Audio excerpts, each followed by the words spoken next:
Are you a happy puppy that it's snowing? Are you? I think so. Finn is a snow dog. So, speaking of the snow, I figured this would be a pretty good opportunity to just do a real quick walkthrough on prepping a small tractor for snow removal or driveway clearing. So probably the first piece of advice I would give is it's nicer if you don't wait till it's already snowing. As you can tell though, I don't always take my own advice. Right, Finn? So, on to the next step. So first thing is your plow or your blower. In this case we have a plow. I'm just going to go through and we're going to just look for things that are missing, things that are not misaligned, any problems, that type of thing. We have our pin up at the front there. This is a shouldered pin on this side, so we don't need a locking pin on there. We are missing our shoes, so we'll have to get some for that. Over on this side with the main pin, we're going to take the pressure off of our blade. And we're going to rotate our pin. This is the ideal position you want this pin in. You can have it pointing upwards if you want, it's not a big deal. Just try to avoid having it in this orientation because that's typically when it'll catch things and it'll start working its way out. Next we want to check our linkages. We want to make sure that we have our keepers in our linkages. We want to check that our jam nuts here are tight. We also want to look and see whether or not our linkage rod is bent. These bend quite easily. If they bend, you will not get full lift out of your blade anymore. Next we want to check our front tire pressure. Raise and lock our plow blade. What we're looking for when we're checking is we want to see that we have at least about a 3/4 inch width of contact. So we'll see that the track bed of the front tire is at least 3/4 of the width of the tread. For example, just like that.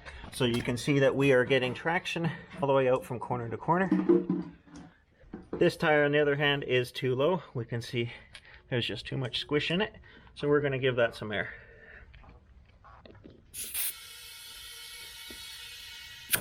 There we go. And we can see we're still contacting down here. So that's about where we want to be. See how this tire now, how much it's crowned up? Our contact patch on the ground now is going to be just the center part, probably only about half of the tire. And that's what we want to avoid, especially with the plow, because when you have the plow set at an angle, the plow will then try to deflect the front of the tractor, and so you need some steering traction so you can counter that.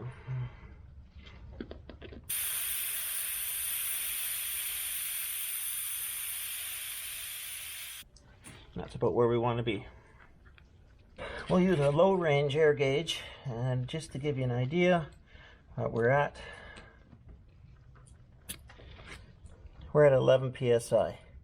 Now your backs are going to depend a little bit on how you're loading the tractor. Right now we're at about 6, and I'm actually going to add a little bit to that.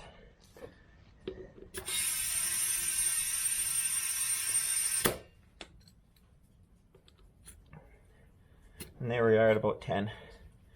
And that's about where we want to be, because we're going to be adding 100 pounds of weight to the back, and at that point, with that extra weight, we will get the squish and contact pattern that we still need.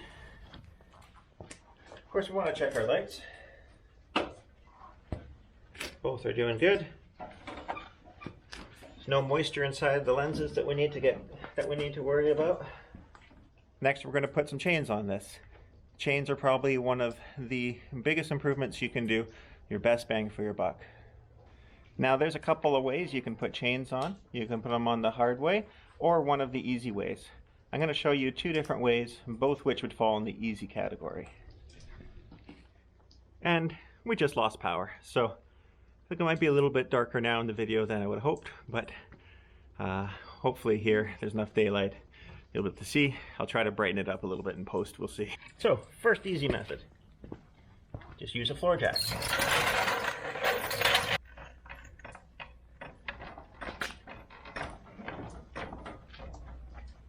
Disengage our drive axle. We can now turn our wheels as needed. Probably a good idea to use jack stands. I tend not to because, well, it's not very heavy and Yeah, anyways, be your own safety system on this one. Okay, so we got some jewelry here. Now, big question, how do you put these on? The straight hook always goes on the inside. The other clue that we have is we look at the chain joints. You see every end here that has a crimped over joint. See how this one side's smooth? We want the smooth side against the tire. You do not want to be running around with this side rubbing up against the side of your tire. Especially if you hook something good and this chain starts to open up a little bit, that'll wear through the sidewall of your tire. The third clue we have on how to orient these properly is we have a cam adjuster. And the cam adjusters always go on the outside.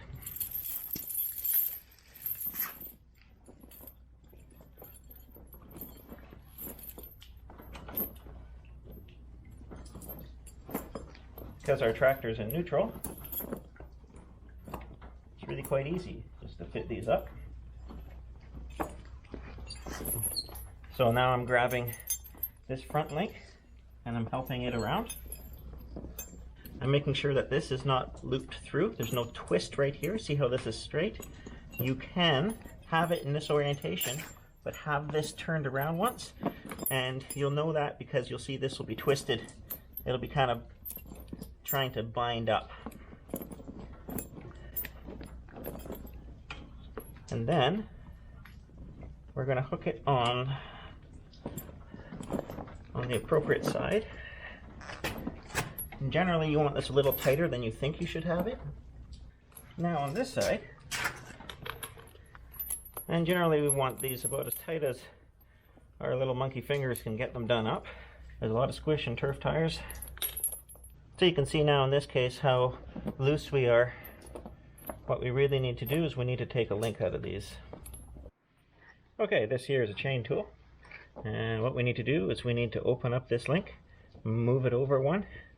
But because we have a larger space here, I think what we're going to do is I'm going to try opening up this cam lock and moving this cam lock down to here.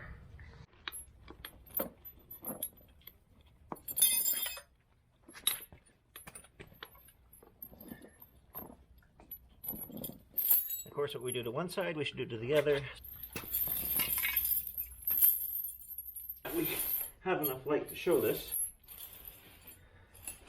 We're going to start off by just cutting these out, because we don't need that extra link flopping around there to catch on stuff. When the chains have stretched out to this point, they're never going to shrink back in again. And there we go. Now we have this hook.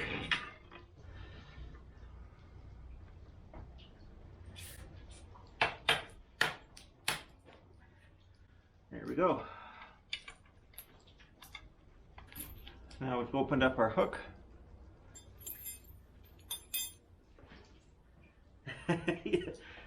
And we're going to move it.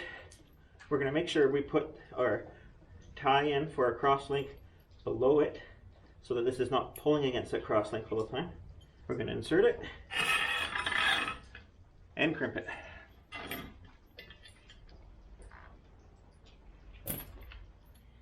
There you can see now what we did.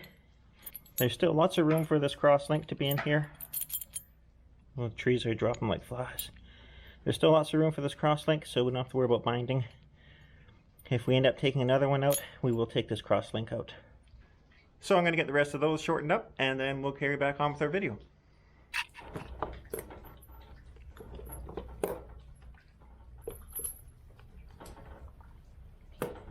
There we go. Now we got tag ends that are getting kind of long here, but we don't need all this flopping around. So we're going to cut this guy off here, and it'll still leave us one link to go a little larger if we're running at a bit higher tire pressure.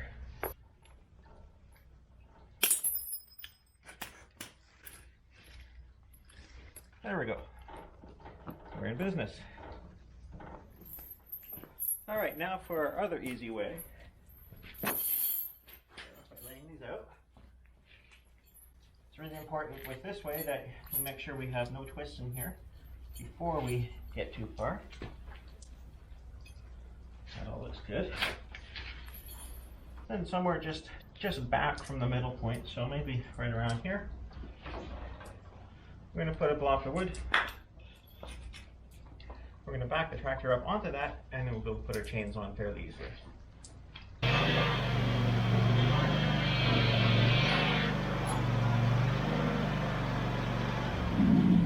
Alright, now you can see the role that the little block of wood plays.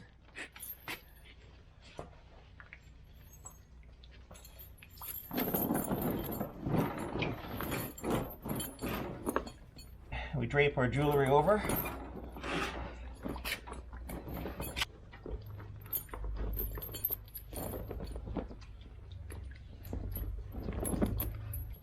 Given my choice between the two, I like using the jack.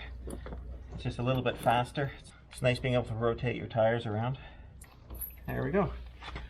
Now, if you're going to be doing a bunch of work around vehicles, doing circles, donuts, figure eights, whatever, you may find that you need to put some snubbers on, and you can use either little short rubber bungee straps to go across, or if you can find a spider small enough, you can use a spider, and it has 5 or 6 little rubber arms that come out from a central circle, and they basically keep your chain in traction so that as you turn and this chain tries to pull sideways, it'll make sure that as soon as you stop turning, it pulls the slack back in again. Otherwise, what can happen is over time, your chains will start to work their way sideways, and you end up with one going all cattywampus on you. So for example, we hook across like this.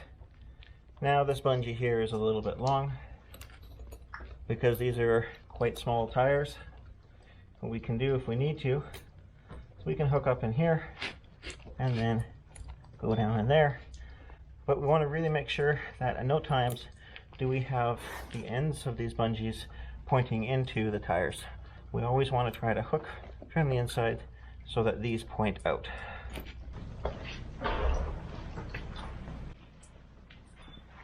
That was a big one. Finally, our last traction aiding device are a set of weights. These guys are 20 kilo weights. That's roughly 90 pounds or so for the pair of them. It doesn't seem like a lot of weight, but by the time you add the weight of the operator, the gas, and the cast iron suitcase weights, you really do gain a lot of traction. Because they're the kind of thing that once you buy them, you have them forever, and you can use them on various implements as well. Suitcase weights are a pretty good investment. Last, we need to put shoes on. So here we have some different sets of shoes. We can see what a new one looks like, what a partially worn but still okay to run one looks like, and finally what a fully worn out one looks like. By the time they get down to here, you either need to get them weld surfaced and build them back up, or you just throw them out and get a new set. Which way do the shoes go? Well, the shoes don't actually go under the blade. The shoes always trail. So we're going to set our shoes in like this.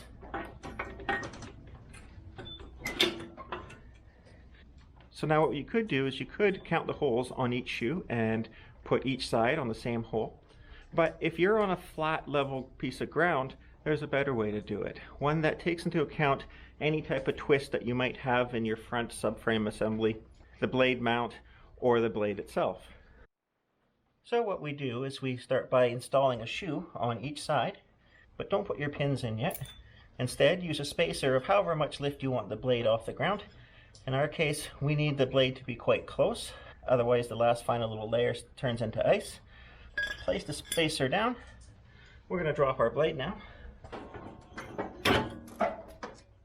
And now this piece of metal is doing the work of setting the height for our shoe. These two holes are actually half a hole offset from each other. So if one hole doesn't fit, try the other one. One's going to be a lot closer than the other. Like that. Put in our alligator clip. And we repeat for the other side. As you can see, we needed the bottom hole on the left side, but on the right side we needed the top hole. And as I mentioned before, that's just because we have a little bit of twist somewhere along in our assembly. It's not bad enough to try to figure out where and fix it, but it can make plowing a little bit uneven if we don't take it into account. One final note, always inspect your cutting edge before you get started. Here you can see our edge itself is in good shape. We don't have any dents or areas that are getting worn into the blade itself. Alright guys, well, hopefully that gives you a couple of ideas and tips for making sure you get the most out of your snowplow. Maybe in the future we'll do one on a blower. Hear the sleigh bells, it's Christmas. Hear the sleigh bells, it's Christmas time. It's Christmas time. Grab your coat, it's getting cold. Just look at the falling snow. There's season's greetings, happy meetings, oh, and a little bit of mistletoe. They're decorating the Christmas tree with a star up top for you and me. Can you hear the sleigh bells? It's Christmas time. It's Christmas time. Way up north, they're making toys for every little girl and boy who mailed in letters, 'cause they've been better, so much better than the year before. Santa's crossing off every wish, even moms and dads have made the list. Can you hear the sleigh bells? It's Christmas time. The sound of sleigh bells